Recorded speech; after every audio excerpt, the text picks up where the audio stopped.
মা, আমাকে ভোর 5টার সময় ডেকে দিবা, কালকে পরীক্ষা আছে। আচ্ছা ঠিক আছে, আমি ডেকে দিব।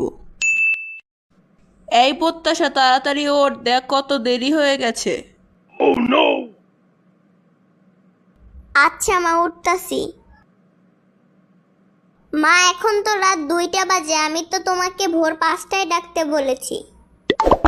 দয়া করে তুই এখন একটু পড়াশোনা কর। সারা বছর তো ওই ফোনটা নিয়েছিলি, ওই বাক্সটা দেখে দেখে নিজের চোখটাকে নষ্ট করেছিস, আর পড়াশোনা তো গোল্লায় গেছে। যা এখন হাত মুখ ধুয়ে আয়। মা, আমার ফোনটা কোথায়? সকাল থেকে দেখতে পাচ্ছি না। আর কখনো দেখতে পাবিও না, ওই ফোন আমি আলমারিতে তুলে রেখেছি। কিন্তু কেন? আমি তো তোর ভবিষ্যৎ এখনই দেখতে পাচ্ছি, যেটা পুরো অন্ধকার। এই ফোনের জন্য তোর ভ্যানের লেবু বিক্রি করে খেতে হবে, তাই তুই এখন আর ফোন পাবি না। এখন বেশি বকবক না করে যা, পড়তে বস। আচ্ছা ঠিক আছে, যাচ্ছি।